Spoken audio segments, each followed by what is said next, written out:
महाराष्ट्राचा स्वाभिमान जागृत ठेवत एक मराठी बाणा ज्यांनी या भारतामध्ये एक आवाज पुढे नेत खऱ्या अर्थानं निष्ठावानांची एक या देशाला जागृत आणि सज्जन शक्तीला ताकद देण्याचं काम ज्यांनी केलंय असे शिवसेना प्रमुख आदरणीय उद्धवजी ठाकरे साहेब, आदरणीय मुलुक मैदान की ज्यांनी अनेकांपुढे आदर्श ठेवला की संघर्षातून एक चांगल्या पद्धतीने प्रेरणा आणि कार्यकर्ते तयार होत आदर्श ठेवला असे आमचे संजयजी राऊत साहेब आणि माझ्यासोबत आलेले पारोळा नगरीचे नगराध्यक्ष करणजी पवार, शिवसेनेचे सर्व उत्तर महाराष्ट्राचे पदाधिकारी सगळ्यांचा नावोल्लेख करणं गरजेचं आहे, पण साहेबांचं मार्गदर्शन ऐकायचं आपल्याला। मी आज अनेक जण प्रश्न विचारतायत साहेब की आपण उमेदवारी मिळाली नाही म्हणून नाराज झालात का? तर सर्वप्रथम मी आज स्पष्ट करू इच्छितो की राजकारण करत असताना आमदार खासदार होणे हे जीवनाचं कधीही साध्य नव्हतं। ते साधन म्हणून चांगलं काम करता येईल का, पॉलिसी मेकर म्हणून चांगलं काम करता येईल का हेतूने काम करत होतो। परंतु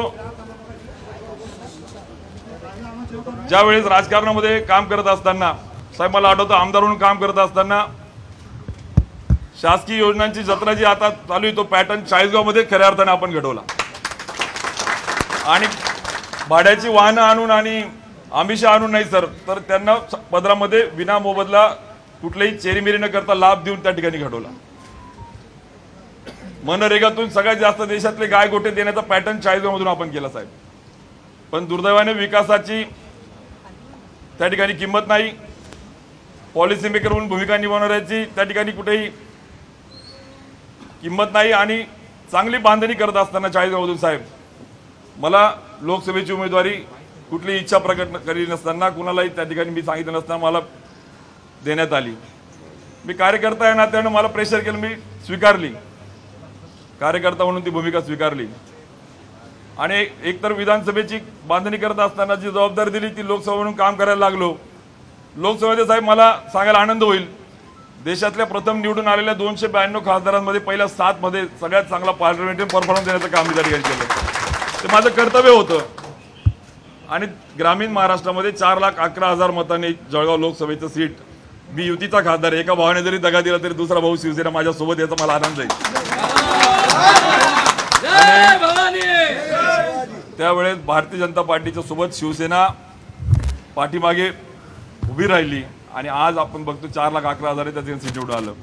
पार्लमेंटमध्ये काम करत असताना प्रामाणिकपणे एक जनतेतला आणि सरकारमधला दुवा या नात्याने काम केलं। गट तट जात पात पक्ष आणि सगळ्यात महत्वाचं मला बदला घेण्यासाठी हे पद नाही मिळालं तर बदल करण्यासाठी हे पद मिळालं या भावनेने काम केलं।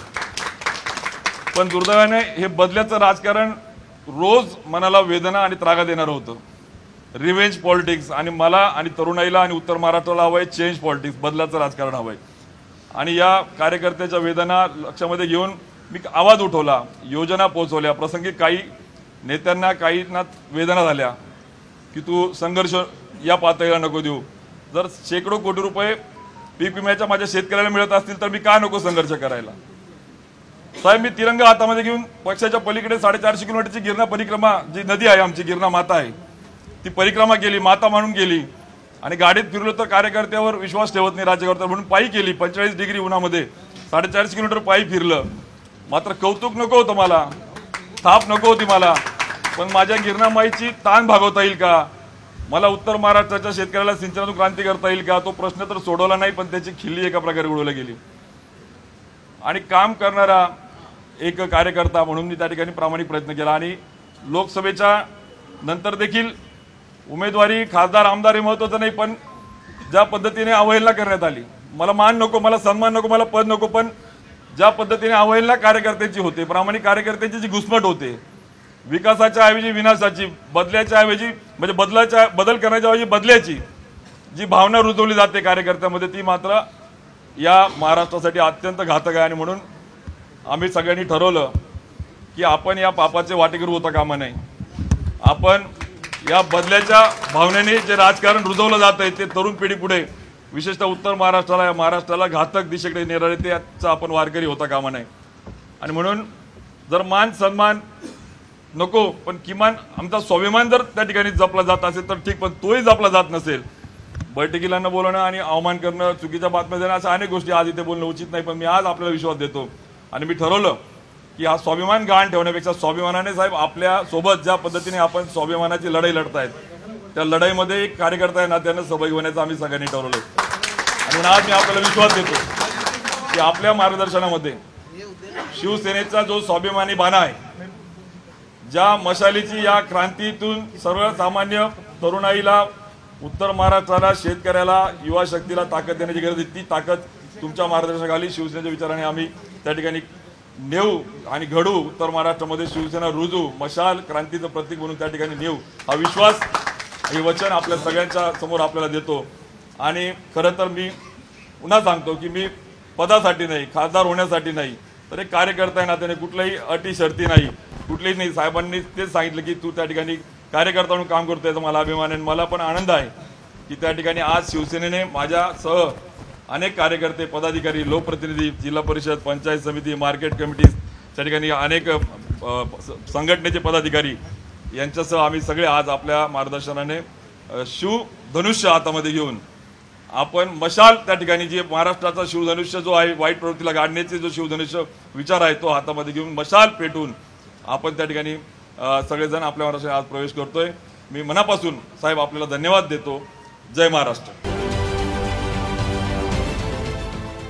देश विदेशातील प्रत्येक घडामोडींचे लाईव्ह अपडेट मिळवण्यासाठी आता साम टीव्हीच्या सर्व सोशल मीडिया प्लॅटफॉर्मला लाईक, फॉलो आणि सबस्क्राईब करा. तसंच सर्व नोटिफिकेशनसाठी बेल आयकॉन प्रेस करायला विसरू नका.